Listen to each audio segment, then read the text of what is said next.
अंदर piston reciprocate करता है, यानी मोशन ट्रांसमिट करेगी और जिससे वो रोटेट कर रही है, और इसकी वजह से जो फॉलोवर है, ये देखिए कई बार क्या होता है ना, दो शाफ्ट के बीच में गैप ज़्यादा हो जाता है। जब ज़्यादा डिस्टेंस, हम एक शाफ्ट ऐसी होनी चाहिए जिस पर एक से ज़्यादा गियर्स, क्लॉकवाइज डायरेक्शन में ये रोटेट नहीं कर पाएगा, मतलब एक सिंगल डायरेक्शन में जो है, यूनि डायरेक्शन में ये केबल मोशन को प्रोवाइड करा। भी क्या बाइनरी ज्वाइंट है, ये भी बाइनरी ज्वाइंट है। L is equal to 2p-4। L क्या है, नंबर ऑफ लिंक, P क्या है यहाँ पर। Once again I welcome you all in MCQ series unit number 5 that is mechatronics का एक वीडियो मैं ऑलरेडी अपलोड कर चुका हूँ। यूनिट 5 का आज ये सेकंड पार्ट होगा और इस MCQ सीरीज़ का ये सेकंड लास्ट वीडियो है, यानी कि एक और वीडियो आने के बाद हमारी MCQ सीरीज़ कंप्लीट हो जाएगी। MCQ सीरीज़ कंप्लीट होने के बाद एक बिग अनाउंसमेंट मैं आपके लिए करूँगा। और दोस्तों, इस MCQ सीरीज से आपको कितनी हेल्प मिली, आप अपनी राय कमेंट बॉक्स में लिख करके मुझे बता सकते हैं। चलिए स्टार्ट करते हैं आज का वीडियो। तो ये यूनिट नंबर 5 का सिलेबस है AKTU का, राइट। तो ये फर्स्ट वाला पार्ट है, ये हम ऑलरेडी कवर कर चुके हैं। आज हम बात करेंगे सेकंड पार्ट में MCQs की, जो कि बेस्ड होंगे kinematic chain, cam, train ratchet mechanism, gears and types of gears and belt. ठीक है, तो ये 1 से लेकर के 28 तक हम ऑलरेडी क्वेश्चन डिस्कस कर चुके हैं। क्वेश्चन नंबर 28 तक हम कवर कर चुके हैं प्रीवियस वीडियो में। Now today we will start with question number 29। तो MCQ स्टार्ट करने से पहले थोड़ा सा हम बेसिक थ्योरी समझ लेते हैं। जैसे लिंक क्या होता है, what do you mean by link, pair क्या होता है, काइनेमेटिक चेन क्या होती है, यहाँ से बहुत सारे MCQs बनने की प्रोबेबिलिटी है। तो आप अगर रिकॉल कर पाएँ IC इंजन को, इंटरनल कंबस्शन इंजन, तो वहाँ पर क्या होता है, एक सिलेंडर होता है और सिलेंडर के अंदर पिस्टन रेसिप्रोकेट करता है, यानी कि पिस्टन सिलेंडर के अंदर स्लाइड करता है, इसलिए हम पिस्टन को स्लाइडर भी कह सकते हैं, जैसा कि आप एनिमेशन में देख रहे हैं। उसके बाद होती है कनेक्टिंग रॉड, कनेक्टिंग रॉड के बाद क्रैंक होती है। क्रैंक जो है वो रोटेट करती है क्रैंक शाफ्ट पर, और connecting rod piston, connecting rod क्या करती है, पिस्टन और क्रैंक को कनेक्ट करती है। जैसे कि आप इस डायग्राम में भी देख सकते हैं, ये क्या है, एक सिलेंडर है, सिलेंडर के अंदर ये पिस्टन रेसिप्रोकेट कर रहा है, यानी कि स्लाइड कर रहा है, इसलिए हम पिस्टन को स्लाइडर भी कह रहे हैं। And this is the connecting rod and this is the crank. Right वाले डायग्राम में आप देखेंगे तो यहाँ पर जो फर्स्ट नंबर है, जो नंबर 1 पे है, वो दैट इज द क्रैंक, और जो क्रैंक है ये क्रैंक शाफ्ट पर क्या कर रही है, रोटेट कर रही है। एंड जो नंबर 2 जहाँ पर लिखा हुआ है, ये है आपकी connecting rod, this is your connecting rod, और जो नंबर 4 पे है दिस इज द स्लाइडर, यानी कि पिस्टन है, और जो नंबर 3 है ये फिक्स्ड फ्रेम है, यानी कि ये सिलेंडर है। तो यहाँ पर आप देख पा रहे हैं टोटल कितने नंबर ऑफ एलिमेंट हैं, यहाँ पर 4 नंबर ऑफ एलिमेंट हैं, क्रैंक, कनेक्टिंग रॉड, पिस्टन यानी कि स्लाइडर और सिलेंडर। तो कितने टोटल एलिमेंट्स हो गए यहाँ पर, total number of elements are 4 in case of piston cylinder arrangement, right. Now my dear students, आपको समझना है यहाँ पर कि क्रैंक, ये यहाँ पर लिंक क्या होता है, what do mean bye link. देखो जैसा एक बार आप एनिमेशन में फिर से देखो, जो क्रैंक है और कनेक्टिंग रॉड है, क्रैंक एक एलिमेंट है, कनेक्टिंग रॉड दूसरा एलिमेंट है, और इन दोनों एलिमेंट के बीच में क्या हो रहा है, रिलेटिव मोशन हो रहा है। बोलो यस और no. Crank and connecting rod के बीच में रिलेटिव मोशन है, कनेक्टिंग रॉड और पिस्टन के बीच में रिलेटिव मोशन है, और पिस्टन एंड सिलेंडर के बीच में क्या है, रिलेटिव मोशन है। तो जो एलिमेंट, एक एलिमेंट है, मान लो ये क्या है, यहाँ पर क्रैंक है, तो इस एलिमेंट को हम लिंक कह सकते हैं, क्रैंक को हम लिंक कह सकते हैं, क्योंकि ये अपने बगल वाले एलिमेंट के साथ क्या है, रिलेटिव मोशन में है। तो ऐसा एलिमेंट जो अपने बगल वाले एलिमेंट के साथ रिलेटिव मोशन में होता है, उसको हम लिंक कह सकते हैं। तो यहाँ पर जो कनेक्टिंग क्रैंक है, ये कनेक्टिंग रॉड के साथ क्या है, रिलेटिव मोशन में है, तो क्या बोलेंगे, इसको हम लिंक बोलेंगे, है ना। तो ये कनेक्टिंग रॉड है, ये क्रैंक है, यहाँ पर क्या लगी है, एक पिन लगी हुई है, क्या लगी हुई है, पिन, जिसको हम क्या बोलते हैं, क्रैंक पिन बोलते हैं। क्या बोलते हैं इसको, क्रैंक पिन। तो यहाँ पर रिलेटिव मोशन देखने के लिए मिलेगा आपको क्रैंक एंड कनेक्टिंग रॉड में। तो क्रैंक क्या है, एक लिंक है, कनेक्टिंग रॉड भी क्या है, एक लिंक है, ठीक है। क्योंकि जो कनेक्टिंग रॉड है और पिस्टन है, देखो यहाँ पर कनेक्टिंग रॉड और पिस्टन के बीच में क्या लगी हुई है, एक पिन लगी हुई, जिसको क्या बोलते हैं हम लोग, इसको बोलते हैं गजन पिन। क्या बोलते हैं, गजन पिन, या इसको बोलते हैं पिस्टन पिन। तो पिस्टन और कनेक्टिंग रॉड के बीच में भी क्या है, कि रिलेटिव मोशन है, तो इसलिए जो कनेक्टिंग रॉड है ये भी एक लिंक है, और जो पिस्टन है वो भी एक अलग लिंक है। अगर आप देखेंगे यहाँ पर पिस्टन और सिलेंडर के बीच में भी क्या है, रिलेटिव मोशन है, तो पिस्टन भी एक लिंक है और सिलेंडर भी क्या है, एक लिंक है। तो इस तरह से हम ये कह सकते हैं यहाँ पर कि टोटल नंबर ऑफ लिंक कितने हैं, 4 हैं। कौन कौन से लिंक, क्रैंक एक लिंक है, कनेक्टिंग रॉड दूसरा लिंक है, पिस्टन तीसरा लिंक है और सिलेंडर यहाँ पर 4th लिंक है। ठीक है जी, तो इस तरह से आपको ये क्लियर हो गया होगा कि लिंक क्या होता है। Now let us understand pair. Pair क्या होता है, देखो ये जो दो लिंक हैं या दो एलिमेंट हैं, ये मिलकर के बनाते हैं एक पेयर। पेयर का मतलब दो है ना। तो यहाँ पर जो क्रैंक है और कनेक्टिंग रॉड है, ये मिलकर के क्या बना रहे हैं, एक पेयर बना रहे हैं। इसी तरह से कनेक्टिंग रॉड और पिस्टन मिलकर के क्या बना रहे हैं, एक पेयर बना रहे हैं। ठीक है जी, और पिस्टन और सिलेंडर दोनों मिलकर के क्या बना रहे हैं, एक पेयर बना रहे हैं। और दोनों एलिमेंट के बीच में, दोनों लिंक के बीच में क्या होना चाहिए, एक रिलेटिव मोशन होना चाहिए। तो आपको ये जो पेयर है ये भी क्लियर हो गया होगा और यहीं से कुछ क्वेश्चंस बनेंगे और आप इजीली अब सही आंसर, सही ऑप्शन टिक कर पाएंगे। जैसे क्वेश्चन नंबर 29 में कह रहा है kinematic pairs are those which have two elements. Kinematic pair है, किसको कहेंगे हम काइनेमेटिक पेयर, कि भाई जिसमें ये तो बात समझ में आती है कि जहाँ पर क्या होंगे, दो एलिमेंट होंगे, लेकिन क्या होना चाहिए, दोनों एलिमेंट्स के बीच में रिलेटिव मोशन होना चाहिए। They should permit the relative motion. तो ऑप्शन सी जो है यहाँ पर क्या हो जाएगा, करेक्ट ऑप्शन हो जाएगा। Option C is the right answer. Clear है आपको ये। काइनेमेटिक पेयर का मतलब है दो एलिमेंट और दोनों एलिमेंट के बीच में क्या होना चाहिए, रिलेटिव मोशन। जैसे क्रैंक और कनेक्टिंग रॉड एक पेयर है क्योंकि उनके बीच में रिलेटिव मोशन है। कनेक्टिंग रॉड और पिस्टन के बीच में क्या रिलेटिव मोशन है, तो ये भी एक पेयर है। पिस्टन और सिलेंडर के बीच में क्या है, रिलेटिव मोशन है, तो ये भी क्या है, काइनेमेटिक पेयर है। तो नेक्स्ट क्वेश्चन है 30। इसी क्वेश्चन को अलग तरीके से पूछा गया है। A kinematic pair consist of. Kinematic pair में क्या होगा, तो टू एलिमेंट्स होंगे and that permits the relative motion. Again option C जो है राइट ऑप्शन होगा आपका। चलिए नेक्स्ट है question number 31। Crank, connecting rod, cylinder and piston of the steam engine constitute. कितने लिंक होंगे, 4 लिंक है ना। कनेक्टिंग रॉड पहला लिंक, क्रैंक पहला लिंक हो गया, ये दूसरा लिंक हो गया, ये तीसरा लिंक हो गया और पिस्टन जो है वो चौथा लिंक हो गया। तो कितने लिंक हो गए टोटल, 4। जैसा भी मैंने आपको दिखाया अभी तक, आईसी इंजन के अंदर भी 4 लिंक होते हैं और जो स्टीम इंजन होता है उसके अंदर भी 4 लिंक होते हैं। चलिए, तो ऑप्शन डी जो है यहाँ पर क्या हो जाएगा, आपका राइट आंसर हो जाएगा। नेक्स्ट समझते हैं काइनेमेटिक चेन क्या होती है। यहाँ से भी आपको बहुत सारे क्वेश्चन देखने के लिए मिलेंगे। चलिए, तो काइनेमेटिक चेन जो है, उससे पहले आप समझिए चेन क्या होती है, what do mean bye chain. तो देखिए यहाँ पर क्या होता है, बहुत सारे लिंक होते हैं, 4 या 4 से ज़्यादा लिंक हो सकते हैं। जब फर्स्ट लिंक कनेक्ट होता है लास्ट लिंक से, if first link is connected with last link, तो क्या बन जाती है, वो एक चेन बन जाती है। क्लियर हो रहा है आपको ये चेन क्या होती है। जब फर्स्ट लिंक लास्ट लिंक से कनेक्ट हो जाता है तो उसको हम कहते हैं चेन। लेकिन काइनेमेटिक चेन क्या होगी, जब उस चेन से हमको क्या मिल जाएगी, एक डिजायर्ड मोशन मिल जाएगी, है ना। डिजायर्ड मोशन अगर हमको मिल जाती है उस चेन से तो उसको हम बोलेंगे काइनेमेटिक चेन। क्या बोलेंगे उसको हम, काइनेमेटिक चेन। चेन का मतलब है जब फर्स्ट लिंक लास्ट लिंक से कनेक्ट हो जाता है तो चेन बन जाती है, सभी जानते हैं इस बात को। काइनेमेटिक चेन का मतलब है कि जब उस चेन से हमको क्या मिल जाएगी, डिजायर्ड मोशन मिल जाएगी, जो मोशन हम चाहते हैं, डिजायर्ड मोशन अगर हमको मिल जाएगी तो उसको हम क्या बोलेंगे, काइनेमेटिक चेन बोलेंगे। काइनेमेटिक चेन की एक कंडीशन होती है, एक रिलेशन होता है नंबर ऑफ लिंक में और नंबर ऑफ ज्वाइंट में। क्या होता है वो, that is L is equal to 2p-4। यहाँ पर L क्या है, this is number of link, है ना, नंबर ऑफ लिंक। P क्या है यहाँ पर, this is number of pairs. Number of pairs या हम कह सकते हैं number of binary joint, number of binary joint. तो अगर कोई भी काइनेमेटिक चेन है तो वो इस कंडीशन को क्या करनी चाहिए, सेटिस्फाई करनी चाहिए। कंडीशन को क्या करनी चाहिए, सेटिस्फाई करनी चाहिए। जैसे यहाँ पर 4 बार चेन दी हुई है। 4 बार चेन का मतलब है कि यहाँ पर जो नंबर ऑफ लिंक होंगे वो कितने होंगे, 4 होंगे। आप देख सकते हैं तीनों ही डायग्राम में, link number 1, link number 2, link number 3, link number 4। तो कितने हैं टोटल लिंक यहाँ पर, 4। तो L की वैल्यू कितनी होगी यहाँ पर, 4। और यहाँ पर जो आप देख सकते हैं ब्लू कलर से मैं दिखा रहा हूँ, यहाँ पर ये जो ज्वाइंट बने हुए हैं, यहाँ पर देखो लिखा हुआ है 4 बार चेन के बारे में, कंसिस्ट ऑफ 4 लिंक। यहाँ पर 4 लिंक होंगे and connected to 4 joints about which the turning can occur. यहाँ पर 4 ज्वाइंट होंगे, एक ज्वाइंट नंबर 1 और ये होगा बाइनरी ज्वाइंट। क्या होगा ये, बाइनरी ज्वाइंट। बाइनरी ज्वाइंट का मतलब है कि यहाँ पर 2 लिंक ज्वाइंट हो रहे हैं। देखो लिंक नंबर 1 और लिंक नंबर 3 इस यहाँ पर ज्वाइंट फॉर्म हो रहा है। तो दो लिंक जब ज्वाइंट हो रहे होते हैं एक जगह पर, तो उसको बोलते हैं बाइनरी ज्वाइंट। दूसरा ज्वाइंट यहाँ पर है ना, यहाँ पर लिंक नंबर 1 और लिंक नंबर 2 ज्वाइन हो रहे हैं, तो ये भी क्या है, बाइनरी ज्वाइंट है। यहाँ पर लिंक नंबर 2 लिंक नंबर 4 हो रहे हैं ज्वाइंट, तो यहाँ पर ये भी बाइनरी ज्वाइंट है। यहाँ पर link number 3 link number 4 join हो रहे हैं, तो ये भी क्या है, एक बाइनरी ज्वाइंट है। तो ये वाली कंडीशन अगर आप सेटिस्फाई कराएंगे, L is equal to 2p-4, तो L की वैल्यू कितनी है यहाँ पर, तो L की वैल्यू कितनी है 4। 2 इंटू P की वैल्यू कितनी हो जाएगी, कितने बाइनरी ज्वाइंट है यहाँ पर, 1 2 3 4 इंटू 4 -4।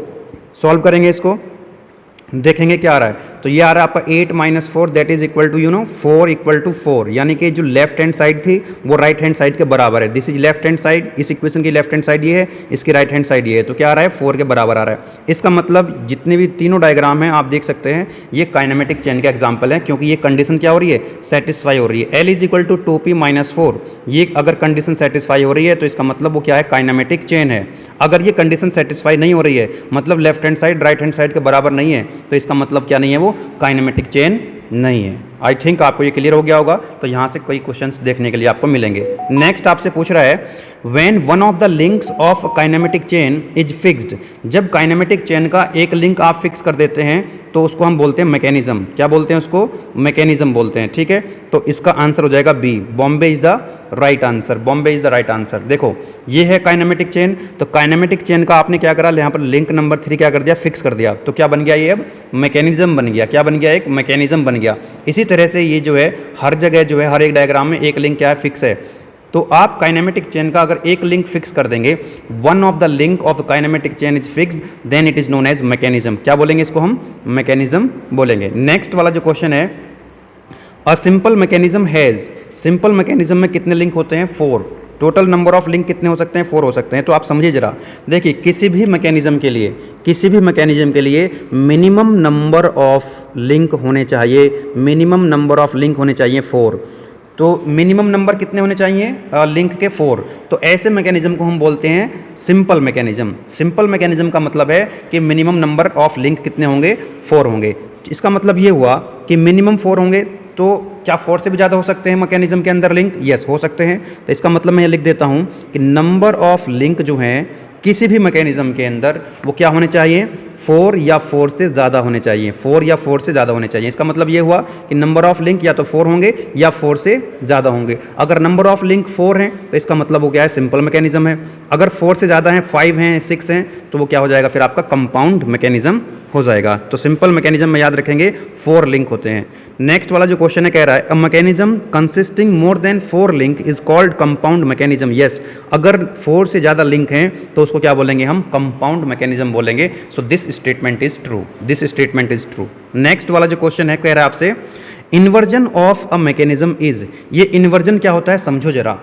इस डायग्राम पर जरा फोकस कीजिए। दिस इज लिंक नंबर 1, ये लिंक नंबर 1 है, this is link number 2, link number 3 and this is link number 4। अभी यहाँ पर लिंक नंबर 1 को फिक्स किया हुआ है। अगर हम इसमें से किसी भी एक लिंक को फिक्स कर देते हैं तो क्या मिल जाता है हमको, इन्वर्जन मिल जाता है। क्या मिल जाता है हमको, इन्वर्जन मिल जाता है। अब आप लिंक नंबर 1 को फिक्स मत कीजिए, आप लिंक नंबर 2 को फिक्स कर दीजिए, तो आपको दूसरा इन्वर्जन मिल जाएगा। आप लिंक नंबर 2 को 1 को ना फिक्स करके लिंक नंबर 3 को फिक्स कर देंगे तो आपको थर्ड इन्वर्जन मिल जाएगा। आप फोर्थ लिंक को फिक्स कर दीजिए तो आपको फोर्थ इन्वर्जन मिल जाएगा। इसका मतलब ये हुआ कि आपको इन्वर्जन कैसे मिलते हैं कि किसी भी मैकेनिज्म के आप लिंक को किसी भी एक लिंक को फिक्स कर दीजिए, एक लिंक को फिक्स कर दीजिए तो क्या मिल जाता है आपको, इन्वर्जन मिल जाता है। तो मैक्सिमम नंबर ऑफ इन्वर्जन कितने हो सकते हैं, यहाँ पर 4 लिंक हैं तो 4 ही मैक्सिमम इन्वर्जन यहाँ पर आपको मिल सकते हैं। तो इस क्वेश्चन में आपसे ये कह रहा था inversion of a mechanism is, inversion का मतलब क्या है, तो obtained by fixing different links in a kinematic chain. Kinematic chain के डिफरेंट लिंक को अगर आप फिक्स कर देंगे तो क्या मिल जाएगा आपको, इन्वर्जन मिल जाएगा। Option B is the right answer. Clear है आपको ये बात। इन्वर्जन ऑफ मैकेनिज्म का क्या मतलब हुआ कि काइनेमेटिक चेन के डिफरेंट लिंक को आप फिक्स करते जाइए तो आपको क्या मिलते जाएंगे, इन्वर्जन मिल जाएंगे। अगर किसी मैकेनिज्म में टोटल कितने लिंक हैं, 4 हैं, तो 1 बाय 1 आप फिक्स करेंगे तो आपको मैक्सिमम नंबर ऑफ इन्वर्जन कितने मिल सकते हैं, 4 मिल सकते हैं। चलिए नेक्स्ट क्वेश्चन की तरफ बढ़ते हैं। The number of links L and the number of pairs in a kinematic chain conforms to the relation. Kinematic chain की बात कर रहे हैं तो जो मैंने आपको बताया था अभी, देखिए वही क्वेश्चन पूछ लिया इन्होंने।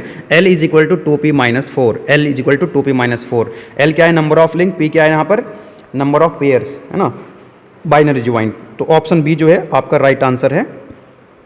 यहीं से आपको कुछ क्वेश्चन भी देखने के लिए मिल सकते हैं। चलिए नेक्स्ट क्वेश्चन है क्वेश्चन नंबर 37। क्या कह रहा है क्वेश्चन के अंदर, विच of the following condition is true about the given figure. ये जो डायग्राम आपको दिया हुआ है इसमें आपको बताना है कि ये कंस्ट्रेंट काइनेमेटिक चेन है या अनकंस्ट्रेंट काइनेमेटिक चेन है, लॉग चेन है या फिर मैकेनिज्म है। तो ये कंडीशन मैंने आपको बताई है, L is equal to 2p - 4। तो ये काइनेमेटिक चेन की कंडीशन है। और काइनेमेटिक चेन में भी ध्यान रखना बच्चे, this is for constraint kinematic chain, this is for constraint this is for constraint kinematic chain. अगर ये कंडीशन सेटिस्फाई करती है कोई भी मैकेनिज्म तो वो बन जाता है आपका कंस्ट्रेंट काइनेमेटिक चेन। चलिए तो देखते हैं यहाँ पर इस कंडीशन के लिए। तो यहाँ पर सबसे पहले लिंक काउंट कर लेते हैं, 1, link number 2, link number 3, link number 4 and link number 5। तो यहाँ पर जो L है, लिंक नंबर ऑफ लिंक कितने हो गए 5। उसके बाद मैं आपको ब्लू कलर से दिखा रहा हूँ यहाँ पर नंबर ऑफ ज्वाइंट, P की वैल्यू, दिस इज फर्स्ट, है ना, ये बाइनरी ज्वाइंट हो जाएगा आपका क्योंकि यहाँ पर 2 लिंक ज्वाइंट हो रहे हैं। ये भी क्या बाइनरी ज्वाइंट है, ये भी बाइनरी ज्वाइंट है, ये भी बाइनरी ज्वाइंट है। हर एक ज्वाइंट पर क्या हो रहा है, 2 लिंक कनेक्ट हैं, तो ये सारे के सारे बाइनरी ज्वाइंट हैं। तो P की वैल्यू कितनी हो जाएगी यहाँ से 1 2 3 4 5, P की वैल्यू भी कितनी होगी 5। तो इस इक्वेशन में पुट कर दीजिए, L की वैल्यू 5 है, 2 इंटू P की वैल्यू 5 माइनस 4, तो ये हो गया आपका दिस इज 10 माइनस 4 यानी कि 5 इज इक्वल टू 6। इसका मतलब ये कंडीशन सेटिस्फाई नहीं हो रही है, इसका मतलब ये कंस्ट्रेंट काइनेमेटिक चेन तो नहीं है। This is not a constraint kinematic chain क्योंकि यहाँ पर क्या हो रहा है, right hand side left hand side से ज़्यादा है, right hand side is greater then left hand side. इसका मतलब ये कंस्ट्रेंट काइनेमेटिक चेन नहीं है। तो ये कौन सी चेन होगी फिर, this is unconstrained kinematic chain. इससे हमको क्या नहीं मिलेगा, डिजायर्ड मोशन नहीं मिलेगा, है ना। काइनेमेटिक चेन यानी कि कंस्ट्रेंट काइनेमेटिक चेन का मतलब मैंने आपको बताया था जब हमको डिजायर्ड मोशन मिलता है ना। डिजायर्ड मोशन यहाँ पर हमको नहीं मिलेगा, तो ये है अनकंस्ट्रेंट काइनेमेटिक चेन, है ना, अनकंस्ट्रेंट काइनेमेटिक चेन, यानी कि ऑप्शन बी जो है यहाँ पर राइट ऑप्शन होगा, राइट आंसर होगा आपका ऑप्शन बी। चलिए नेक्स्ट क्वेश्चन है आपका, consider the Grubler's equation for the planar mechanism given below, f is equal to 3n minus 1 minus 2j, what does the variable n represents in the above equation।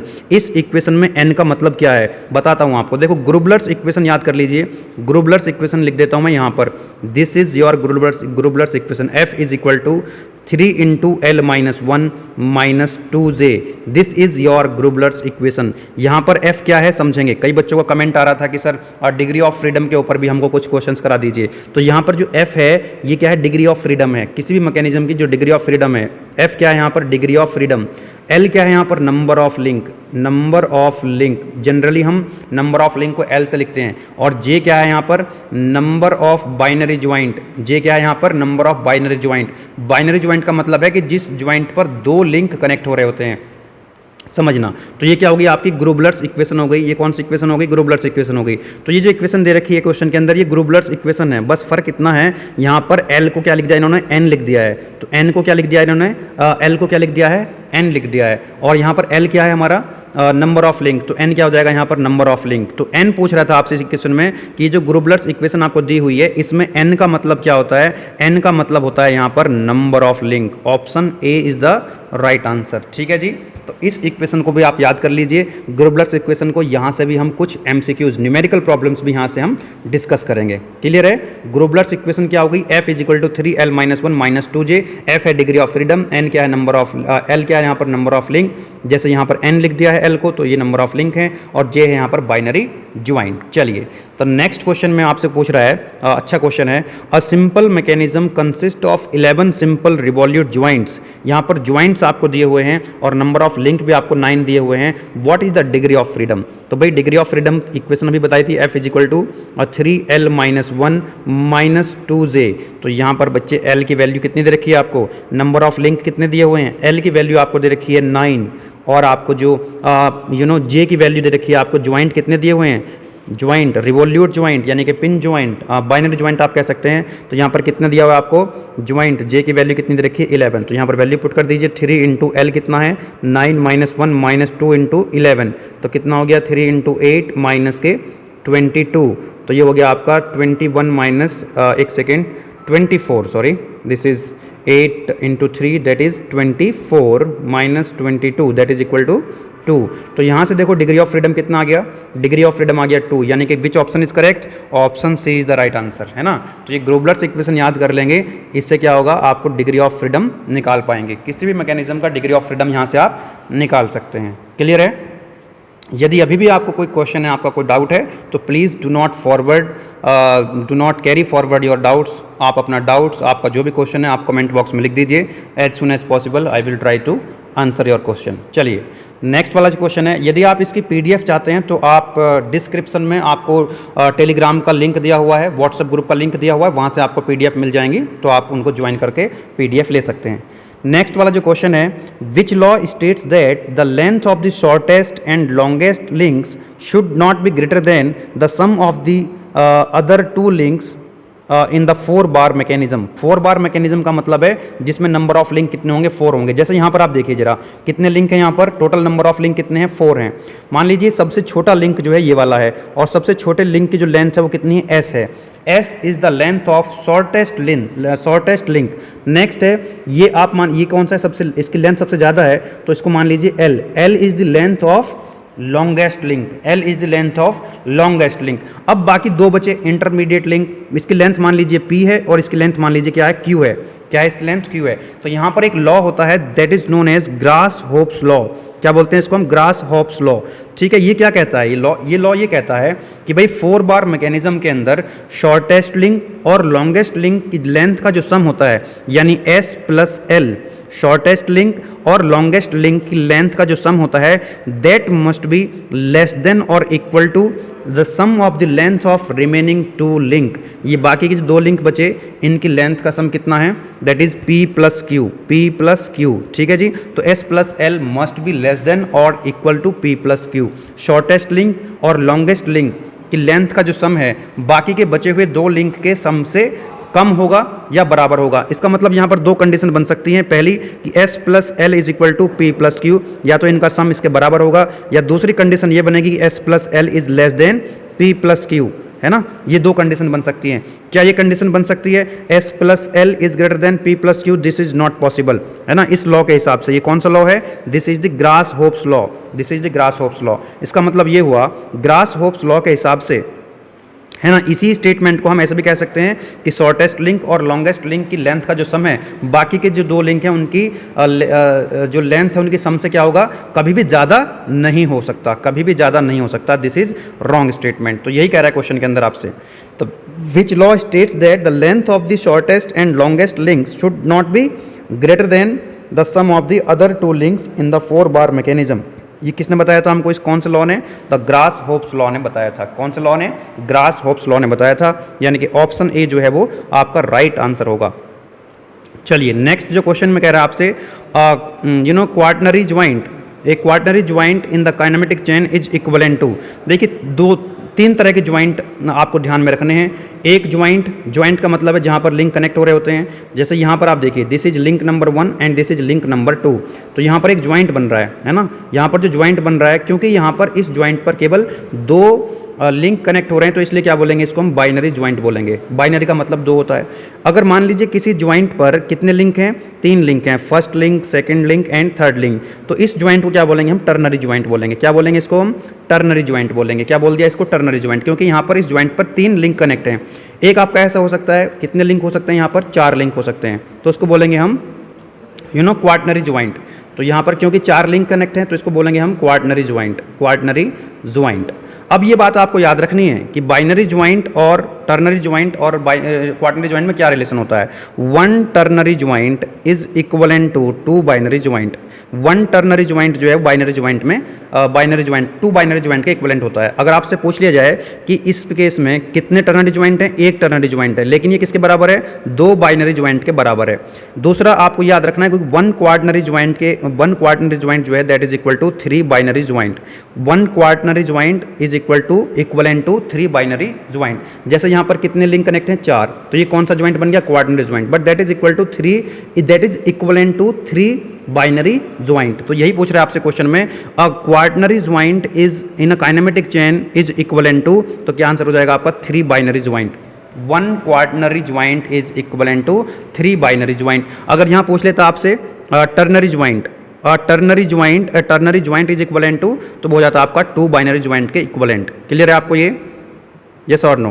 तो आप अगर ternary joint है तो आप लिख सकते हैं 2 बाइनरी ज्वाइंट के इक्विवेलेंट है, और 1 क्वार्टनरी ज्वाइंट है तो वो 3 बाइनरी ज्वाइंट के इक्विवेलेंट है। ये आपको क्वेश्चन सॉल्व करने में हेल्प करेगा, जो हम छोटे छोटे न्यूमेरिकल क्वेश्चन सॉल्व करेंगे आगे। चलिए देखिए जैसे यहाँ पर है, अब आप बता सकते हैं इसको बड़े आसानी से कौन सा ऑप्शन सही होगा। आप चाहें तो वीडियो को पॉज कर लीजिए और खुद से अपना आंसर देख लीजिए क्या है, उसके बाद आप वीडियो को रन करके देख सकते हैं। कह रहा है what are the number of binary and ternary links in the following kinematic chain. Binary joint और टर्नरी ज्वाइंट आपको यहाँ पर बताने हैं। तो सबसे पहले तो ये ध्यान दीजिए, ये जो है आप इसको ऐसा मत कीजिएगा कि ये फर्स्ट लिंक है, ये सेकंड लिंक है, ये थर्ड लिंक है। जहाँ पर ये लाइन इस तरह से बनी होती है ना, हैचिंग जहाँ पर हो रखी होती है, इसका मतलब ये है कि ये पूरा एक लिंक है। आप इसको एक पूरा लिंक काउंट करेंगे। तो पहले आप इसको लिंक काउंट कर लीजिए। तो दिस इज लिंक नंबर 1, ये एक पूरा लिंक है। This is link number 2, link number 3, link number 4, link number 5 and this is link number 6। तो टोटल नंबर ऑफ लिंक कितने हैं यहाँ पर? 6 हैं। कितने नंबर ऑफ लिंक हैं? 6 हैं। अब आपको मैं ब्लू कलर से दिखा रहा हूँ बाइनरी ज्वाइंट कहाँ पर बनेंगे। बाइनरी ज्वाइंट का मतलब है जहाँ पर दो लिंक क्या हो रहे होंगे? कनेक्ट हो रहे होंगे। तो लिंक नंबर 1 और लिंक नंबर 2, ये लिंक नंबर 1 है, ये लिंक नंबर 2 है, तो यहाँ पर ये कनेक्ट हो रहा है। तो ये हो गया आपका बाइनरी ज्वाइंट। यहाँ पर आप देखिए नेक्स्ट वाला, यहाँ पर link number 2, link number 3 connect हो रहे हैं, तो ये भी क्या है? बाइनरी ज्वाइंट है।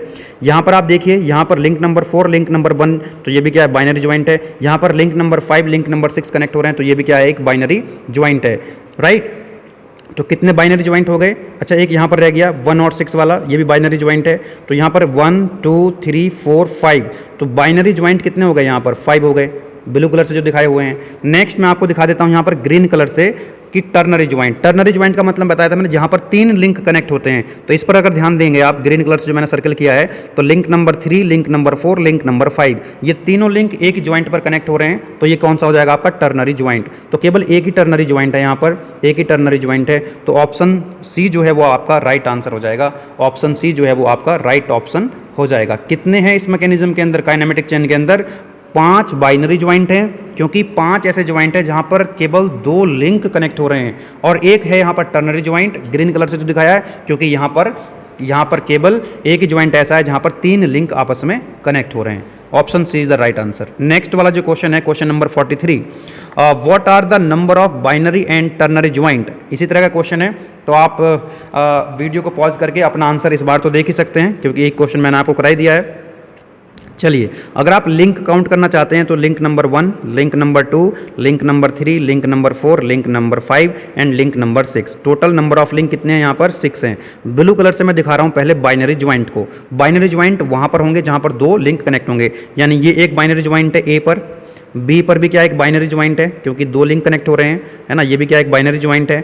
और लिंक नंबर जो पॉइंट डी है, यहाँ भी क्या एक बाइनरी ज्वाइंट है। तो कितने बाइनरी ज्वाइंट हो गए यहाँ पर?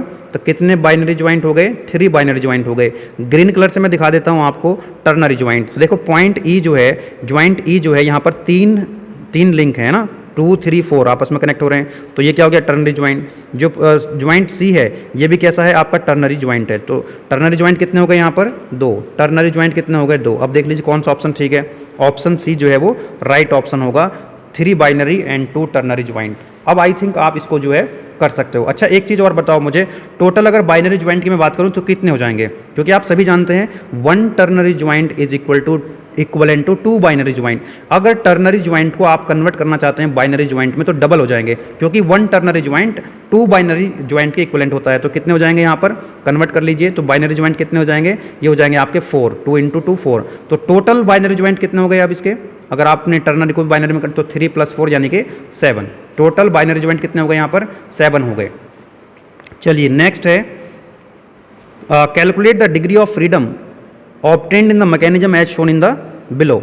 इस फिगर के अंदर आपको बताना है इस मैकेनिज्म के लिए डिग्री ऑफ फ्रीडम कितना होगा। बड़ा सिंपल है, ये फॉर्मूला याद रखेंगे, याद है ना, ग्रुबलर्स इक्वेशन, F = 3L - 1 - 2J। तो यहाँ पर डिग्री ऑफ फ्रीडम F की वैल्यू आपको बतानी है, डिग्री ऑफ फ्रीडम F की वैल्यू आपको बतानी है। तो जल्दी से नंबर ऑफ लिंक काउंट कर लीजिए, L की वैल्यू कितनी है। This is link number 1, link number 2, link number 3, link number 4, link number 5, link number 6 and link number 7 and this is link number 8। इसका मतलब ये हुआ कि लिंक जो है, नंबर ऑफ लिंक L की वैल्यू कितनी हो गई? 8। अब हम बाइनरी ज्वाइंट देख लेते हैं ब्लू कलर से। बाइनरी ज्वाइंट वहाँ पर होंगे जहाँ पर क्या होगा? 2 लिंक कनेक्ट हैं। तो एक ये होगा, this is binary joint, blue colour से दिखा रहा हूँ। ये भी बाइनरी ज्वाइंट है ना, 2 लिंक कनेक्ट हैं यहाँ पे। और भी कहीं बाइनरी ज्वाइंट है यहाँ पे, और कोई बाइनरी ज्वाइंट यहाँ पर देखने के लिए नहीं मिल रहा है हमको। ठीक है, चलिए ग्रीन कलर से देखते हैं हम टर्नरी ज्वाइंट। तो यहाँ पर आप देखिए, इस वाला ग्रीन कलर से दिखाया, यहाँ पर एक टर्नरी ज्वाइंट है और यहाँ पर भी एक टर्नरी ज्वाइंट है, क्योंकि यहाँ पर भी 3 लिंक क्या हो रहे हैं? कनेक्ट हो रहे हैं। This is also ternary joint. ये भी टर्नरी ज्वाइंट है और ये भी क्या है? टर्नरी ज्वाइंट है। बोलो यस और नो। तो यहाँ पर जो है बाइनरी ज्वाइंट कितने हो गए थे? तो बाइनरी ज्वाइंट ब्लू कलर वाले बाइनरी ज्वाइंट हो गए थे बच्चों आपके पास 2। और उसके बाद जो ग्रीन कलर वाले हैं ये आपके टर्नरी ज्वाइंट। टर्नरी ज्वाइंट कितने हो गए ग्रीन कलर वाले? 1 2 3 4, ये हो गए 4। लेकिन आप ध्यान दीजिए, आपको निकालना है डिग्री ऑफ फ्रीडम। तो एल की वैल्यू तो आपको पता है 3 इंटू एल। एल कितना हो गया यहाँ पर? 8 माइनस 1 माइनस 2 इंटू जे। ये जो जे है ना बच्चे, ये जे क्या है आपका? J is the number of binary joint, number of binary joint. तो टर्नरी ज्वाइंट को भी बाइनरी ज्वाइंट में कन्वर्ट करना पड़ेगा। एक टर्नरी ज्वाइंट 2 बाइनरी ज्वाइंट के इक्विवेलेंट होता है। तो 4 इंटू 2 है ना, ये कितने हो गए? 8 हो गए। अब ये भी बाइनरी ज्वाइंट में हमने कन्वर्ट कर लिया। तो टोटल बाइनरी ज्वाइंट कितने हो गए? 2 प्लस 8 यानी कि 10। टोटल बाइनरी ज्वाइंट यानी कि जो जे की वैल्यू है, जे की वैल्यू कितनी आ गई बच्चे? जे की वैल्यू आ गई हमारे पास, दैट इज इक्वल टू जे कितना हो गया? 2 प्लस 8 यानी कि 10। तो यहाँ पर वैल्यू पुट कर दीजिए 10। ठीक है जी। अब इसको सॉल्व कर लीजिए। 3 इंटू 7 माइनस 2 इंटू 10 कितना हो गया? 20। तो कितना हो गया? 21 माइनस 20। तो बताओ डिग्री ऑफ फ्रीडम कितना आ गया? तो डिग्री ऑफ फ्रीडम यहाँ से कितना आ जाएगा आपका? That is equal to 1। Degree of freedom कितना आ गया? 1। तो इसका आंसर क्या हो जाएगा? Option A. Option A is the right answer. कुछ नहीं करना है आपको, ग्रुबलर्स इक्वेशन याद रखनी है और नंबर ऑफ लिंक काउंट करने हैं, number of binary joint count कर लेने हैं। ठीक है, टर्नरी ज्वाइंट है तो उसको भी बाइनरी में कन्वर्ट कर लेना है। आंसर ए हो जाएगा आपका। अभी भी आपका अगर कोई क्वेश्चन है तो please write in the comment box. चलिए नेक्स्ट क्वेश्चन है, question number 45। A mechanism can be classified into a structure when degree of freedom is. अगर देखो डिग्री ऑफ फ्रीडम क्या हो जाएगी? 0 हो जाएगी। f is equal to 3l minus 1 minus के 2j। अगर f की वैल्यू कितनी है? 0 है। डिग्री ऑफ फ्रीडम क्या है? 0 है। अगर डिग्री ऑफ फ्रीडम 0 है तो उसको हम क्या बोलेंगे? मैकेनिज्म को स्ट्रक्चर बोलेंगे। ऐसा मैकेनिज्म जिसका डिग्री ऑफ फ्रीडम 0 होता है वो बन जाता है आपका स्ट्रक्चर। स्ट्रक्चर का मतलब ये होता है कि कोई भी मोशन नहीं होगा, कोई भी मोशन नहीं होगा। स्ट्रक्चर मोशन को ट्रांसफ़र नहीं करता है, जबकि जो मैकेनिज्म होता है ये मोशन को ट्रांसफ़र करता है ना। जैसे टावर आप देखते हो तो वहाँ पर जो वो स्ट्रक्चर बना रहता है, ठीक है। और या आप जैसे ब्रिज के स्ट्रक्चर देखते हो तो स्ट्रक्चर मोशन को ट्रांसफ़र नहीं करता है, स्ट्रक्चर केवल फोर्स को ट्रांसमिट कर सकता है। तो ऑप्शन ए जो है वो राइट आंसर होगा। ऐसा मैकेनिज्म जिसकी डिग्री ऑफ फ्रीडम 0 होती है उसको हम क्या बोलते हैं? स्ट्रक्चर बोलते हैं। चलिए नेक्स्ट वाला जो क्वेश्चन है इसमें क्या पूछ रहा है आपसे? डिग्री ऑफ फ्रीडम पूछ रहा है ना। अच्छा क्वेश्चन है, आप इसको ट्राई कर सकते हैं, है ना। खुद से ट्राई कीजिए। आप नंबर ऑफ लिंक काउंट कीजिए, number of J, number of binary joint J की वैल्यू काउंट कीजिए, और अगर आपका आंसर आ जाता है तो प्लीज़ आप कमेंट बॉक्स में लिख सकते हैं जो भी आपका आंसर आ रहा है। विच option is correct, please write in the comment box. अच्छा क्वेश्चन है। चलिए नेक्स्ट वाला जो क्वेश्चन है 47 कह रहा है when a mechanism is required to transmit power और to do some particular type of work. ऐसा मैकेनिज्म जिससे हम क्या करते हैं? पावर ट्रांसमिट करने का काम करते हैं, या उस मैकेनिज्म से हम particular type of work obtain करते हैं, तो उसको क्या कहा जाता है? मशीन कहा जाता है ना। स्टेटमेंट के अंदर ये कह रहा है कि ऐसा मैकेनिज्म जो पावर ट्रांसमिट करने का काम करता है या उससे हम कोई particular type of work obtain करते हैं तो उसको मशीन कहते हैं। Yes, this statement is true, this is true statement. चलिए नेक्स्ट हम देखते हैं कैम क्या होती है ना। What do mean by cam? Cam से भी जो है कई क्वेश्चन बन सकते हैं, आपके सिलेबस में ये दिया हुआ है। ठीक है जी। तो पहली बात तो कैम जो है, cam is a body which rotates और oscillates and in doing so imparts a reciprocating motion to a second body which is called follower। देखो ये जो है ये क्या है आपका? This is the cam. ये कैम है और ये कैम क्या करेगी? ऑस्किलेट कर सकती है या रोटेट कर सकती है और दूसरी बॉडी को क्या करेगी? ये मोशन ट्रांसमिट करेगी, और जिसकी वजह से जो फॉलोवर है ये क्या करेगा? रेसिप्रोकेट करेगा, है ना। जैसा कि आप एनिमेशन में देख सकते हैं, देखिए ये कैम है, ये कैम जो है वो रोटेट कर रही है और इसकी वजह से जो फॉलोवर है ये रेसिप्रोकेट कर रहा है ऊपर की तरफ और नीचे की तरफ। ये क्या कर रहा है? मूव कर रहा है। और थोड़ा सा समझेंगे यहाँ पर, है ना। तो इसकी जो शेप है ना कैम की वो कुछ इस तरह से बनाई जाती है। यहाँ पर देखिए जरा, ये लिखा हुआ है राइज, और यहाँ पर लिखा हुआ है फॉल, और यहाँ पर लिखा हुआ है ड्वेल। आप देख रहे थे अभी एनिमेशन में आपने देखा जो फॉलोवर है कभी ऊपर जा रहा है, ये कभी नीचे आ रहा है। तो जब ऊपर जाता है उसको राइज बोलते हैं, और जब ये फॉलोवर नीचे आता है तो उसको क्या बोलते हैं हम लोग? उसको बोलते हैं हम फॉल। देखिए जब कैम का ये वाला जो पोर्शन है, कैम का ये वाला पोर्शन जब फॉलोवर के कांटेक्ट में रहेगा तो उस समय जो फॉलोवर है ये ऊपर जा रहा होगा और उसको बोलेंगे हम राइज। क्या बोलेंगे हम? उसको हम बोलेंगे राइज। और ये वाला जो मैं ब्लू कलर से दिखा रहा हूँ, यहाँ पे ब्लू कलर से दिखा रहा हूँ, ये वाला पोर्शन अगर इसके कांटेक्ट में रहेगा फॉलोवर के तो उस टाइम क्या हो रहा होगा? ये फॉलोवर नीचे आ रहा होगा, नीचे की तरफ रेसिप्रोकेट कर रहा होगा। और नीचे वाला जो पोर्शन है जहाँ पर रेडियस इसकी कांस्टेंट ऑलमोस्ट है ना, यहाँ पर ये वाला जो पोर्शन है जहाँ पर रेडियस क्या है, कांस्टेंट है इस कैम की ऑलमोस्ट, तो उसको बोलते हैं हम डुएल। मतलब उस समय जो फॉलोवर है ना तो ये ऊपर रेस्टिट्यूट कर रहा होता है ना नीचे नहीं जाएगा, ऊपर नहीं जाएगा, ये क्या हो जाएगा उस समय रुका हुआ रहेगा। ठीक है जी, चलिए तो ये कैम एंड फॉलोवर है। दूसरी बात, जो कैम एंड फॉलोवर है ये कहाँ पर यूज़ होता है, आप रिकॉल कर पाएंगे आईसी इंजन को। आपने देखा आईसी इंजन के अंदर क्या होता है, आईसी इंजन के अंदर जो आप बात करें 4 स्ट्रोक इंजन की, तो वहाँ पर इनलेट वॉल्व और एग्जॉस्ट वॉल्व होते हैं। इनलेट वॉल्व और exhaust valve automatically open and close होते रहते हैं, तो वो किसकी हेल्प से होते हैं, कैम एंड फॉलोवर की हेल्प से, जैसा कि आप एनिमेशन में देख सकते हैं। तो यहाँ पर आप देख पा रहे हैं ये है ऊपर सबसे कैम एंड फॉलोवर है ना। तो कैम एंड फॉलोवर की हेल्प से इनलेट वॉल्व और एग्जॉस्ट वॉल्व ऑटोमेटिकली क्या होते हैं, ओपन एंड क्लोज होते रहते हैं। आई होप कि आपको ये समझ में आ गया होगा कि कैम एंड फॉलोवर का यूज़ क्या है, क्यों हम इसको यूज़ करते हैं और ये कैसे काम करता है। चलिए नेक्स्ट देखते हैं हम question number 48। Cam size depends upon, cam का जो साइज है वो बेस सर्कल पर डिपेंड करता है। तो कुछ चीज़ें आप थोड़ा सा यहाँ पर याद कर लीजिए, क्योंकि अगर मैं आपको डिटेल में समझाने की कोशिश करूँगा बहुत ज़्यादा तो ये वीडियो बहुत लंबी हो जाएगी है ना। कैम साइज का जो कैम का साइज है वो किस बात पर डिपेंड करेगा, बेस सर्कल पर डिपेंड करेगा। ऑप्शन ए जो है यहाँ पर आपका राइट ऑप्शन हो जाएगा। चलिए नेक्स्ट क्वेश्चन में आपसे कह रहा है which of the following terms define the size of cam. वही क्वेश्चन है, अलग तरीके से पूछ लिया है। अगेन इसका आंसर क्या हो जाएगा, बेस सर्कल। बेस सर्कल जो है वो कैम का साइज डिसाइड करता है, डिफाइन करता है। चलिए नेक्स्ट वाला जो क्वेश्चन है, what offset is provided for a cam follower mechanism to avoid the to minimize side thrust. Side thrust को मिनिमाइज करने के लिए ऑफसेट प्रोवाइड कराया जाता है कैम एंड फॉलोवर मैकेनिज्म में। कैम एंड फॉलोवर मैकेनिज्म में ऑफसेट क्यों प्रोवाइड कराया जाता है, to minimize the side thrust. Option D जो है that is the right answer. उसके बाद कुछ फॉलोवर्स हैं है ना, फॉलोवर्स क्या, कुछ एग्जाम यहाँ पर डायग्राम्स मैंने दिखाने की कोशिश करी है। यहाँ पर पॉइंट कॉन्टैक्ट है तो इसको बोल दिया हमने यहाँ पर पॉइंट फॉलोवर है ना।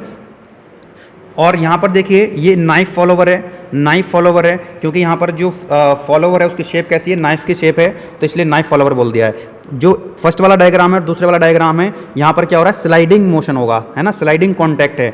जो थर्ड वाला है इसको बोला हमने रोलर है ना, रोलर फॉलोवर, क्योंकि यहाँ पर क्या लगा हुआ है, रोलर लगा हुआ है ना। यहाँ पर आप देख रहे हैं रोलर है, तो यहाँ पर रोलिंग कॉन्टैक्ट आएगा। कैम, ये होगी आपकी कैम, ये तो आपकी कैम है, कैम और ये आपका फॉलोवर है। तो फॉलोवर और कैम के बीच में कौन सा मोशन हो रहा है, यहाँ पर रोलिंग मोशन हो रहा है, रोलिंग कॉन्टैक्ट हो रहा है।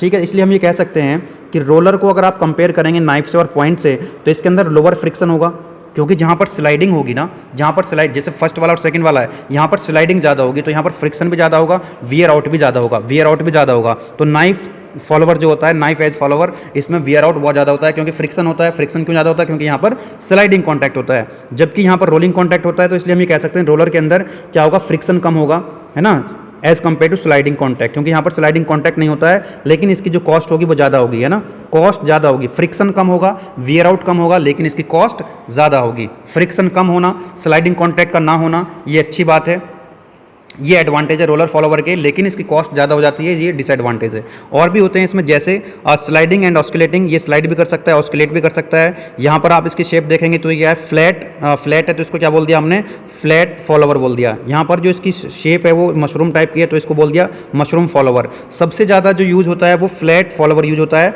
ऑफन यूज्ड बिकॉज यहाँ पर ये क्या होती है, इसकी कॉस्ट कम हो जाती है ना, इसकी कॉस्ट क्या हो जाती है, कम हो जाती है, और इसका जो साइज होता है वो रोलर फॉलोवर के कंपेरिजन में कम होता है। ठीक है, रोलर के अंदर क्या था कि उसका साइज थोड़ा ज़्यादा होगा और उसकी कॉस्ट ज़्यादा होगी, तो फ्लैट फॉलोवर जो है इसकी जो साइज़ होगा वो छोटा होगा, और दूसरी बात यहाँ पर जो सस्ता होगा, इसकी कॉस्ट भी क्या होगी, कम होगी।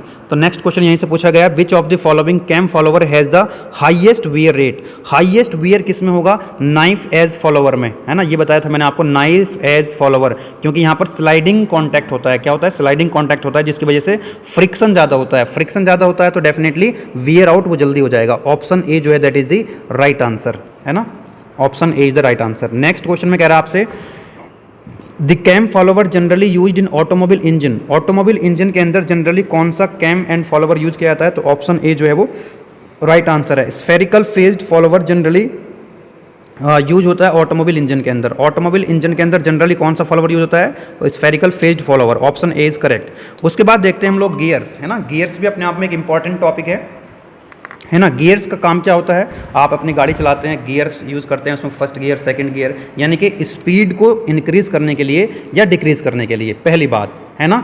वेलोसिटी रेशियो को इंक्रीज करना डिक्रीज करना ये काम होता है गियर्स का। दूसरी बात हम ये कह सकते हैं कि डायरेक्शन अगर चेंज करनी हो, आप गाड़ी को कभी फॉरवर्ड गियर में चलाते हैं यानी कि फर्स्ट सेकंड टॉप गियर में चलाते हैं, और कभी आप उसको बैक गियर में चलाते हैं, यानी कि डायरेक्शन भी चेंज करने का काम करते हैं कौन, गियर्स। तो गियर से हम स्पीड इंक्रीज डिक्रीज कर सकते हैं और अपनी डायरेक्शन को भी चेंज कर सकते हैं। दूसरी चीज़, एक शाफ्ट से दूसरी शाफ्ट पर पावर ट्रांसमिट करने का काम भी करते हैं गियर्स। तो जैसा कि यहाँ पर आप देख रहे हैं 2 मेस्ड गियर्स है ना, ये गियर ए है और ये गियर बी है। तो ये क्या करेंगे, इन पर टीथ कटे होते हैं। ये क्या है यहाँ पर देख रहे हैं, इस पर टीथ कटे हुए दांत है ना। तो ये क्या करते हैं, आपस में ये आपस में मैश करेंगे, रोटेट करेंगे। मान लीजिए हमने इसको पावर दी, तो ये हो गया हमारा ड्राइवर और ये हो गया हमारा ड्रिवन। इसको क्या करेगा, ये रोटेट कराएगा। इसको पावर देंगे ए को, तो ये बी को क्या करेगा, रोटेट कराएगा, क्योंकि ये क्या हो रहा है, आपस में मैश कर रहे हैं। ठीक है, जैसा कि आप एनिमेशन में देख सकते हैं, राइट। तो यहाँ से आपको देखने के लिए मिलेगा एक गियर रेशियो। ये गियर रेशियो क्या होता है समझते हैं ध्यान से। गियर रेशियो, ये जो गियर ए है आपका, इसकी जो एंगुलर वेलोसिटी है वो मान लीजिए ओमेगा ए, क्योंकि ये क्या कर रहे हैं, रोटेट कर रहे हैं। जो गियर बी है, इसकी जो एंगुलर वेलोसिटी है वो कितनी है, ओमेगा बी। अब इसका कुछ डायमीटर भी रहेगा, बोलो यस और नो, या नंबर ऑफ टीथ रहेंगे इसमें। तो इसके जो नंबर ऑफ टीथ है मान लीजिए क्या है, T A is the number of teeth of gear ए। इसी तरह से जो गियर बी है, इसके नंबर ऑफ टीथ कितने हो जाएंगे, बी। अच्छा, नंबर ऑफ टीथ किसके ज़्यादा होंगे, जिसका डायमीटर ज़्यादा होगा। जिसका डायमीटर ज़्यादा होगा उसके नंबर ऑफ टीथ भी ज़्यादा होंगे। तो इसका जो डायमीटर मान लीजिए D B is the diameter of gear B. इसी तरह से डी ए जो है वो डायमीटर हो जाएगा गियर ए का। अब एक बात सोच करके बताओ कॉमन सेंस से कि भाई यहाँ पर एक छोटा डायमीटर का है, कम डायमीटर का व्हील है, और दूसरा ज़्यादा डायमीटर का गियर है, तो किसकी एंगुलर स्पीड ज़्यादा होगी। दो गियर्स आपस में मैच कर रहे हैं, तो जिसके नंबर ऑफ टीथ कम होंगे, यानी कि जिसका डायमीटर कम होगा, उसकी एंगुलर वेलोसिटी ज़्यादा होगी। तो इस केस में हम ये कह सकते हैं कि ओमेगा ए जो है that is greater than omega B, यानी कि ओमेगा जो है angular velocity that is inversely proportional to number of teeth, और यू कैन से ओमेगा यानी कि angular velocity is inversely proportional to diameter. तो यहाँ से आपको अब देखने के लिए मिलेगा कि गियर रेशियो होता क्या है। What is gear ratio. Gear ratio जो है वो दो गियर जो आपस में मैच कर रहे हैं, आपस में मैच कर रहे हैं, उनकी एंगुलर वेलोसिटी का रेशियो है। तो omega A upon omega B है ना। गियर ए और गियर बी की जो एंगुलर वेलोसिटी है उनका जो रेशियो है that is known as gear ratio, that is known as gear ratio. ठीक है, इसको आप in terms of number of teeth भी लिख सकते हैं। तो ये उल्टा हो जाएगा T B upon T A. क्यों, क्योंकि जो एंगुलर वेलोसिटी है वो नंबर ऑफ टीथ के क्या है, इन्वर्सली प्रोपोर्शनल है, और डायमीटर के में भी यही आ जाएगा। तो यहाँ पर आ जाएगा D B upon D A. जिसके नंबर ऑफ टीथ ज़्यादा होंगे डेफिनेटली उसका डायमीटर ज़्यादा रहा होगा। तो ये हो गया आपका गियर रेशियो। क्या है गियर रेशियो। तो gear ratio is the ratio of velocity of two gears which matched with each other. ठीक है जी, तो ये हो गया आपका यहाँ पर गियर रेशियो। चलिए नेक्स्ट जो क्वेश्चन है देखेंगे यहाँ पर, module of the gear is given by. जो मॉड्यूल होता है, देखो ये जो टीथ है इसके नंबर ऑफ टीथ हैं और डायमीटर भी है, तो मॉड्यूल का मतलब है तो diameter upon number of teeth. कोई एक पर्टिकुलर गियर है, एक पर्टिकुलर गियर के लिए तो क्या हो जाएगा, मॉड्यूल क्या हो जाएगा, उसका डायमीटर कितना है और उसके नंबर ऑफ टीथ कितने हैं। डायमीटर और नंबर ऑफ टीथ का जो रेशियो है that is known as the module of a gear. क्या कहेंगे इसको, मॉड्यूल ऑफ गियर, यानी कि ऑप्शन ए। नेक्स्ट क्वेश्चन है आपका, the size of gear is usually specified by. Gear का साइज जनरली हम स्पेसिफाई करते हैं पिच सर्कल डायमीटर से। किससे करते हैं, पिच सर्कल डायमीटर जो है बताता है गियर का साइज। ऑप्शन ए जो है वो यहाँ पर राइट आंसर होगा। अब ये पिच सर्कल डायमीटर क्या होता है, अडेंडम क्या होता है, डिडेंडम क्या होता है, addendum circle, dedendum circle, you know, ये आप इस डायग्राम से देखना चाहें तो देख सकते हैं, कोई ज़रूरत नहीं है वैसे, क्योंकि अगर मैं इस डायग्राम को पूरा समझाने लग जाऊँ आपको तो वीडियो की लेंथ बहुत ज़्यादा बढ़ जाएगी। हालांकि जितना मैं आपको बता रहा हूँ that is more than sufficient है। चलिए और आगे देखते हैं गियर्स के बारे में। यहाँ पर आप देखिए ये एक गियर की शाफ्ट है, this is the shaft of gear, और ये वाला गियर इस शाफ्ट पे माउंट है। इसी तरह से ये एक शाफ्ट है गियर की, या कह सकते हैं गियर की एक एक्सिस है, और यहाँ पर जो गियर है ये इस पर माउंट है। नाउ माय डियर फ्रेंड्स, यहाँ पर आप देख रहे हैं कि ये दोनों शाफ्ट जो हैं, दोनों शाफ्ट की जो एक्सिस हैं, दोनों शाफ्ट की जो एक्सिस हैं ये पैरेलल हैं, यानी कि ये कहीं पर भी आपस में इंटरसेक्ट नहीं कर सकती हैं। आपस में ये दोनों एक्सिस क्या नहीं करेंगी, क्योंकि पैरेलल हैं तो ये कभी भी इंटरसेक्ट नहीं करेंगी। तो ये जो पहले वाला डायग्राम आप देख रहे हैं, this is for a parallel gear axis, है ना। ये क्या है आपका, this is for parallel gear axis. दूसरा आप देखेंगे यहाँ पर ये एक इसकी एक्सिस है एक शाफ्ट की, ये दूसरी शाफ्ट की एक्सिस है। तो यहाँ पर ये दोनों एक्सिस जो हैं इस पॉइंट पर क्या कर रही हैं, इंटरसेक्ट कर रही हैं। ये क्या कर रही हैं, इंटरसेक्ट कर रही हैं। तो ये क्या हो जाएंगी, axis incline to one another, ये एक दूसरे के साथ क्या है, इंक्लाइंड हो रही है, तो कहीं ना कहीं किसी ना किसी पॉइंट पर क्या करेंगे, ये इंटरसेक्ट करेंगे दूसरे वाले डायग्राम में जो आप देख पा रहे हो। नेक्स्ट आप ध्यान दीजिए, ये जो नेक्स्ट वाला थर्ड वाला डायग्राम है, ये होगी शाफ्ट की एक्सिस, इस तरह से है ना, ये शाफ्ट की एक्सिस हो गई। तो शाफ्ट की एक्सिस के अलोंग अगर टीथ कटे हुए, ये टीथ कटे हुए हैं ना, ये टीथ है, ये टीथ कटे हुए हैं, तो अगर टीथ जो हैं वो स्ट्रेट हैं और शाफ्ट की एक्सिस के अलोंग हैं, तो उनको क्या बोलते हैं हम लोग, एक्सियल टीथ। क्या बोलेंगे इनको हम, एक्सियल टीथ। जो नेक्स्ट वाला डायग्राम है, इसके बाद वाला डायग्राम देखेंगे, शाफ्ट की एक्सिस तो ये है आपकी, और ये एक्सिस के इंक्लाइंड है, अगर आप देख पा रहे हैं, ध्यान से ऑब्जर्व कर पा रहे हैं, तो एक्सिस के इंक्लाइंड है, तो इनको क्या बोलेंगे हम, हेलिकल टीथ।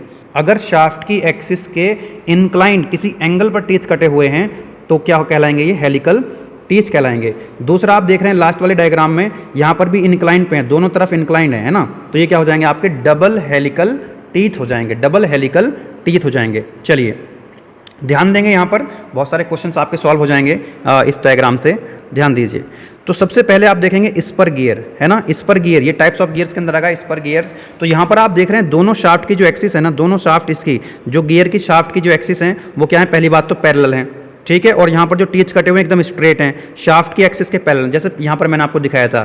तो ये क्या हो जाएंगे आपके स्पर गियर। स्पर गियर में क्या होता है, शाफ्ट की एक्सिस पैरेलल होती है और जो टीथ है ना एकदम स्ट्रेट कटे हुए होते हैं। ध्यान देना आपको, यहाँ पर ये जो स्पर गियर्स हैं, स्पर गियर हैं, यहाँ पर क्या होता है, लाइन कांटेक्ट होता है, मतलब दोनों गियर के जो टीथ है ना वो एक साथ, पूरा एक साथ कांटेक्ट में आते हैं, और यहाँ पर जो है थ्रस्ट फोर्स बहुत ज़्यादा होता है, और इसलिए यहाँ पर ये जो टीथ हैं इनके टूटने का खतरा बहुत ज़्यादा रहता है। तो इसलिए यहाँ पर हम इसको लो स्पीड पर ही यूज़ कर सकते हैं। ध्यान दीजिएगा, स्पर गियर को आप हाई स्पीड पर यूज़ करेंगे तो ये टीथ टूट जाएंगे, क्योंकि यहाँ पर क्या हो रहा है, लाइन कांटेक्ट हो रहा है, दोनों के दोनों टीथ जो एक साथ कांटेक्ट में आते हैं, इसलिए स्पीड कम होनी चाहिए। जहाँ पर कम स्पीड की जरूरत है वहाँ पर हम स्पर गियर यूज़ कर सकते हैं, अदरवाइज हम स्पर गियर यूज़ नहीं करेंगे। नेक्स्ट है, तो इसलिए हम कह सकते हैं कि जो 99% ये गियर्स क्या हो जाते हैं, फेल हो जाते हैं। नेक्स्ट आता है आपका हेलिकल गियर्स। तो हेलिकल गियर्स में क्या होगा, जो शाफ्ट की एक्सिस है वो तो पैरेलल होंगी, लेकिन जो टीथ कटे हुए हैं, आप ध्यान दीजिए, टीथ जो है वो इंक्लाइंड कटे हुए हैं, शाफ्ट की एक्सिस के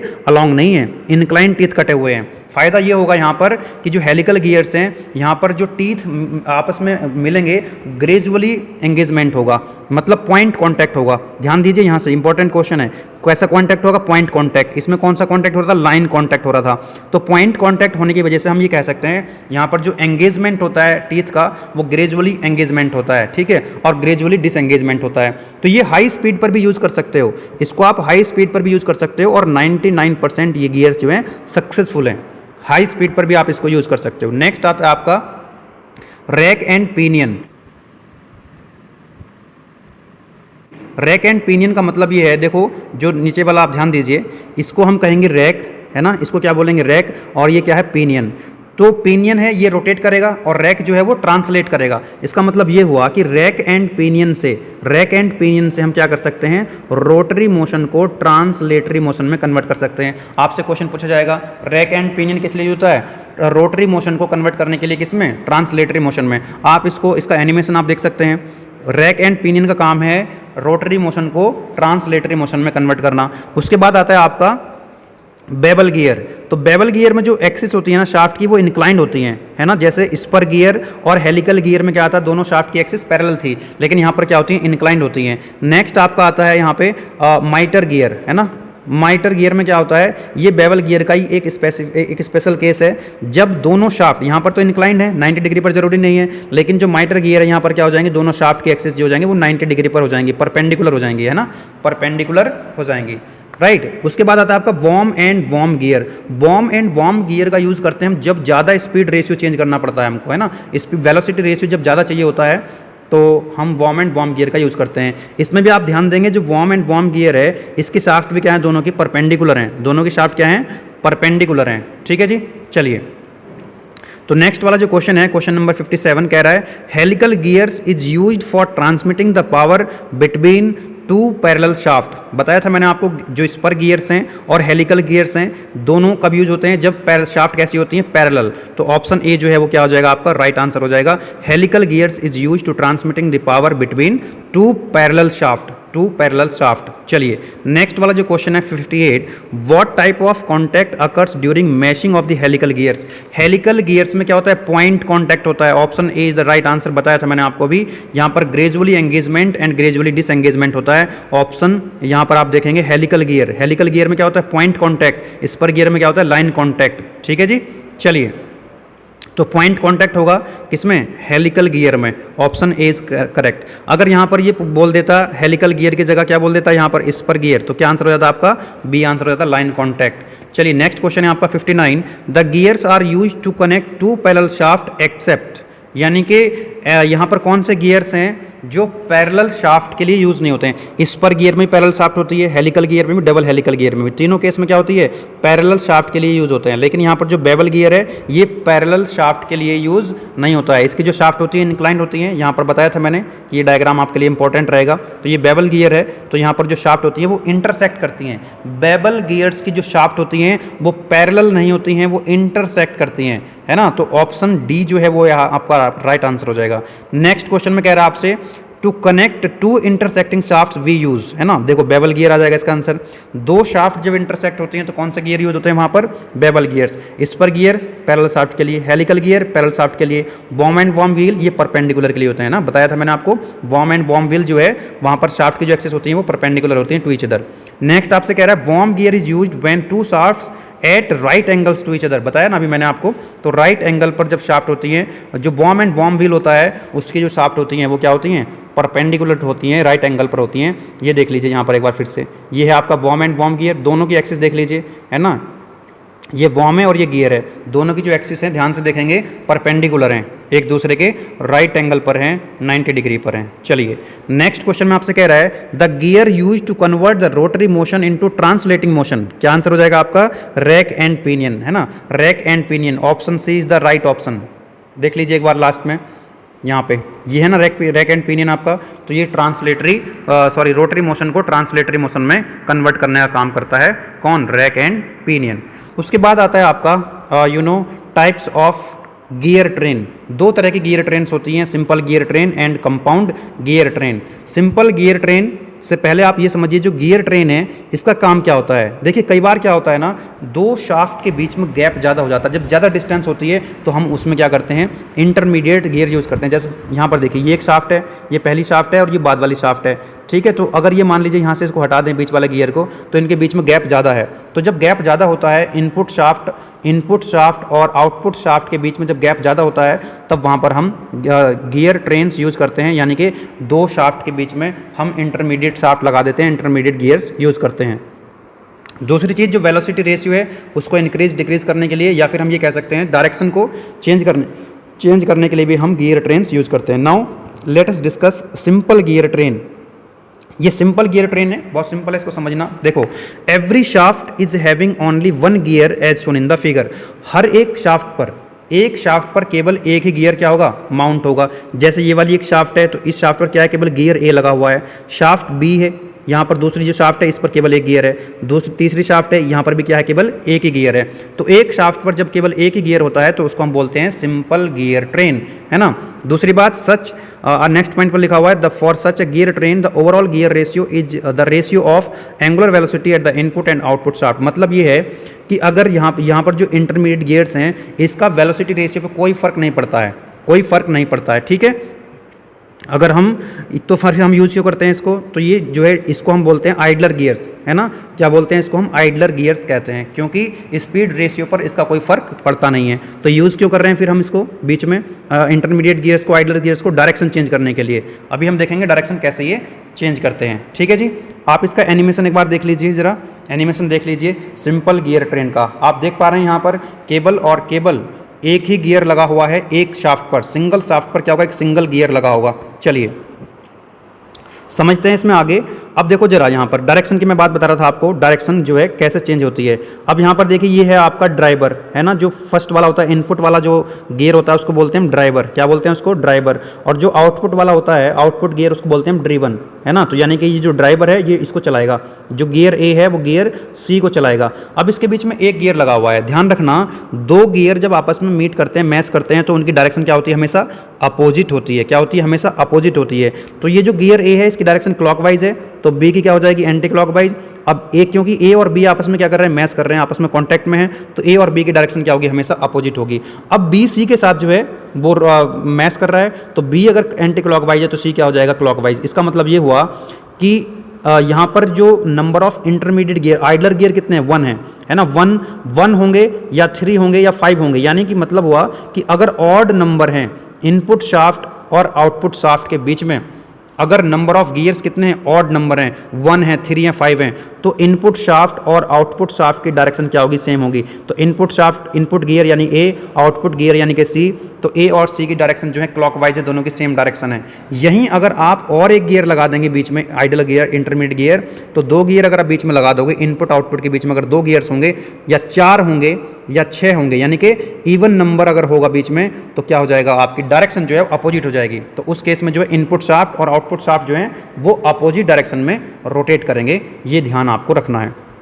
तो यहाँ पर लिख दिया मैंने नोट करके। तो idler gears are use to change the direction, idler gear जो हैं ये डायरेक्शन चेंज करने का काम करते हैं। And idlers gears do not affect the gear ratio, gear ratio या वेलोसिटी रेशियो पर कोई अफेक्ट नहीं आता है इंटरमीडिएट गियर्स का, चाहे कितनी भी संख्या इनकी हो जाए। अगर ऑड नंबर है तो डायरेक्शन इनपुट आउटपुट गियर की सेम होगी, अगर इवन नंबर है तो इनपुट आउटपुट गियर की डायरेक्शन क्या हो जाएगी, डिफरेंट हो जाएगी। उसके बाद आता है आपका compound gear train. Compound gear train का मतलब है at least one of the intermediate shaft must have more than 1 gear in use. ये जो इंटरमीडिएट शाफ्ट है ना, इंटरमीडिएट शाफ्ट 2 भी हो सकती हैं, 1 भी हो सकती है, कितनी भी हो सकती हैं, लेकिन इंटरमीडिएट शाफ्ट में कम से कम एक शाफ्ट ऐसी होनी चाहिए जिस पर 1 से ज़्यादा गियर्स हों। 1 से ज़्यादा मतलब 2 हो सकते हैं, 3 हो सकते हैं, 4 हो सकते हैं, ठीक है जी। चलो, तो जैसा कि आप इस डायग्राम में भी देख सकते हैं, ये हो गया आपका ड्राइवर गियर ए, और जो ये हो गया आपका ड्रिवन, है ना, ये हो गया आपका ड्रिवन। इनपुट हो गया आपका ए, आउटपुट हो गया आपका डी, और बीच में जो बी और सी हैं 2 गियर्स लगे हुए हैं सिंगल शाफ्ट पर। एक ही शाफ्ट पर क्या 2 गियर्स लगे हुए हैं, बी एंड सी, इसलिए क्या कह रहे हैं, इसको हम कंपाउंड गियर ट्रेन कह रहे हैं, क्योंकि सिंगल शाफ्ट पर अगर 1 से ज़्यादा गियर्स हैं तो कंपाउंड गियर ट्रेन कहलाएंगे।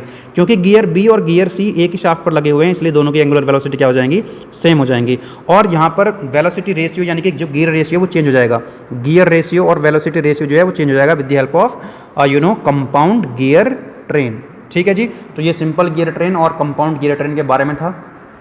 चलिए 1-2 क्वेश्चन देख लेते हैं यहाँ से। कह रहा है क्वेश्चन के अंदर, in a simple gear train if the number of idler gears is odd then the motion of driven gear will be same as that of the driving gear. बताया था मैंने आपको, अगर ऑड नंबर है 1, 3, 5, idler gear की संख्या कितनी है, ऑड नंबर है, तो सेम डायरेक्शन होगी। अगर इवन होगी तो वो क्या हो जाएगी, अपोजिट डायरेक्शन हो जाएगी। तो क्या आंसर हो जाएगा इसका, ऑप्शन ए जो है वो राइट आंसर होगा। सिंपल गियर ट्रेन में अगर आइडलर गियर्स ऑड हैं, 1 है, 3 हैं, 5 हैं, तो क्या होगा, गियर इनपुट शाफ्ट और आउटपुट शाफ्ट यानी ड्राइवर और ड्रिवन की जो डायरेक्शन होगी वो क्या होगी, सेम होगी। Option A is the right answer. चलिए नेक्स्ट क्वेश्चन पे चलते हैं। 64 कह रहा है an automobile gear box has, automobile gear box में जो है कंपाउंड गियर ट्रेन यूज होगी। भाई एक बात बताओ, ऑटोमोबाइल आपकी जो कार है, बाइक है, स्कूटी है, जो भी है ना, स्कूटी में भी गियर्स होते हैं, ध्यान रखना, स्कूटी में भी गियर्स होते हैं, क्यों, बस आपको गियर्स चेंज नहीं करने पड़ते हैं, वो ऑटोमेटिक उसमें होता है, फंक्शन जो है उसका ऑटोमेटिक चलता रहता है, लेकिन गियर्स उसमें भी होते हैं। तो भाई आपको तो स्पीड बढ़ानी है, स्पीड कम करनी है, और आपको कभी फॉरवर्ड चलाना है, कभी बैकवर्ड, यानी कि first gear second top gear में चलाना है, कभी उसको बैक गियर में चलाना है, तो डायरेक्शन भी चेंज करनी है हमको और वेलोसिटी रेशियो भी चेंज करना है। तो उसके लिए तो हम कंपाउंड गियर ट्रेन यूज़ करेंगे, क्योंकि सिंपल गियर ट्रेन में तो केवल हम डायरेक्शन को चेंज कर पाते हैं, वेलोसिटी रेशियो को चेंज नहीं कर पाते हैं, वेलोसिटी चेंज नहीं होती है। तो कंपाउंड गियर ट्रेन यूज़ होती है ना। गियर बॉक्स के अंदर ऑटोमोबाइल के जो गियर बॉक्स होते हैं, चाहे वो ट्रैक्टर हो, बस हो, कोई भी ऑटोमोबाइल हो, उसके अंदर जो गियर बॉक्स होता है उसमें कंपाउंड गियर ट्रेन यूज़ होती है। Option B is the Bombay is the right option. चलिए नेक्स्ट अब देख लेते हैं हम, रैचेट मैकेनिज्म क्या होता है। देखिए रैचेट मैकेनिज्म क्या होता है, ये एक डायरेक्शन में मोशन प्रोवाइड कराता है, दूसरी डायरेक्शन में क्या कर देता है, लॉक कर देता है। जैसे देखिए ये गियर है, पॉल है और रैचेट यहाँ पर लगा हुआ है, तो जैसे ये इधर की तरफ रोटेट करेगा ना एंटी क्लॉकवाइज, तो कोई प्रॉब्लम नहीं है। जब जैसे ये क्लॉकवाइज रोटेट करने की कोशिश करेगा तो क्या करेगा, यहाँ पर ये लॉक कर देगा इसको, ये घूम नहीं पाएगा। केवल एंटी क्लॉकवाइज डायरेक्शन में क्या करेगा, ये रोटेट कर पाएगा, क्लॉकवाइज डायरेक्शन में ये रोटेट नहीं कर पाएगा। मतलब एक सिंगल डायरेक्शन में जो है, यूनि डायरेक्शन में ये केबल मोशन को प्रोवाइड कराता है ना, रैचेट मैकेनिज्म। ठीक है, जैसे कुएं से अगर आपको पानी निकालना है तो आपने एक चक्का घुमा दिया, तो फिर जो है आपको रेस्ट लेना है, तो वो क्या करेगा, इसको लॉक कर देगा, है ना, वो लॉक कर देगा। फिर आप एक बार घुमाएंगे फिर लॉक कर देगा। चलिए, तो यहाँ से एक क्वेश्चन बन सकता है आपका कुछ इस तरह से, what is the purpose of pawl when it is used against a ratchet which is attached to a shaft, it allows the unidirectional motion of the shaft, है ना। तो रैचेट मैकेनिज्म जो है वो यूनि डायरेक्शनल मोशन के लिए किया जाता है। तो ऑप्शन ए जो है यहाँ पर राइट आंसर आपका हो जाएगा।